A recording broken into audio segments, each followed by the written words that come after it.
دہلی میں میر تقی میر نے جو مثنویاں لکھی ہیں وہ دریائے عشق وغیرہ. پھر لکھنؤ میں شوق لکھنوی کی زہر عشق کو. تیسرے نمبر پر مثنوی. اس کے علاوہ مرثیہ بہت ہے.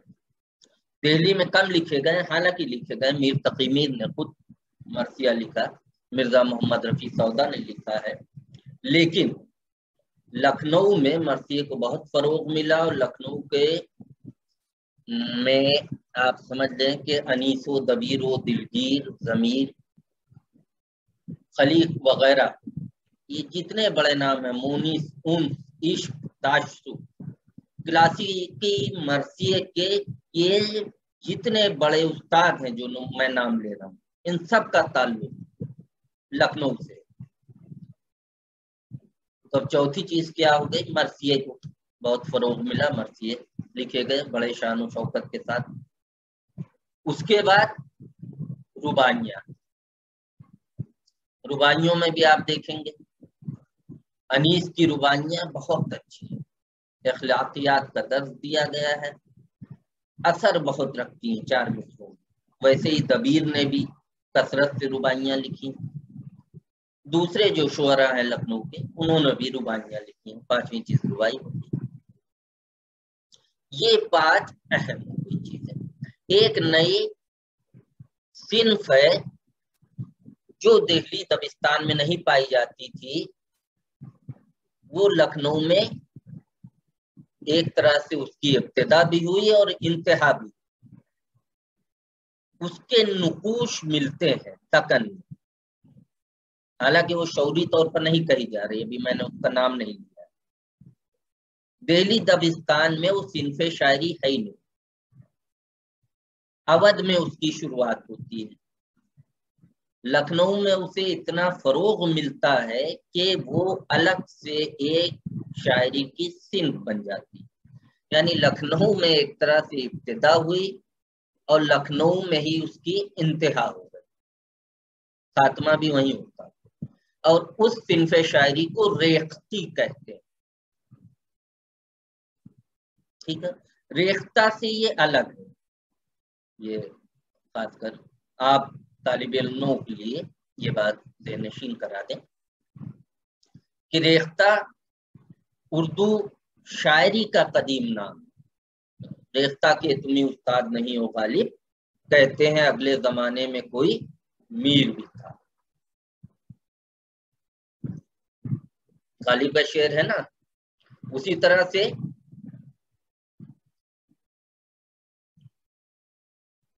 ریختہ رتبے کو پہنچایا ہوا اس کا ہے، معتقد کون نہیں میر کی استادی کا. یہ سب ریختہ کہا جا رہا ہے اردو کی شاعری کو. غالب خود جو ہے تعریف کر رہے ہیں میر، کیونکہ ان سے پہلے کے ہیں کہ تم تو ہے ہی ہو بڑے شاعر. غالب کی اپنی اسٹائل بھی ہے، مگر وہ صرف استاد ایک ہی آدمی کو مانتے تھے، میر تقی میر کو کہتے ہیں اگلے زمانے میں کوئی میر تھا. تو ریختہ الگ ہے اور ریختی شاعری کی ایک صنف. تو اس طرح سے آپ دیکھیں گے کہ یہ 6 نمائندہ اصناف ہیں جن پر اس وقت لکھا جا رہا ہے. اس میں آپ کو نظم دکھائی نہیں دیتی. ایک شخص ہے جو ان دونوں جگہوں سے الگ نظم لکھ رہا ہے. ٹھیک ہے، تو اب نظیر کا عہد دیکھ لیجیے کہ عام طور پر جو ہماری کلاسیکی شعری اصناف ہیں انہی کو سب سے زیادہ لکھا جا رہا ہے. ان میں جو موضوعات پہ اب آ جائیے پیش کیے جا رہے ہیں وہ بھی موضوعات آج بھی غالب حسن و عشقی ہیں، چاہے وہ دہلی ہو چاہے وہ لکھنؤ ہو، چاہے عشق حقیقی ہو چاہے عشق مجازی. فلسفہ کہیں آئے گا تو وہ بھی وحدت الوجود کے تحت آ رہا ہوتا ہے، تصوف کے تحت آ رہا ہوتا ہے.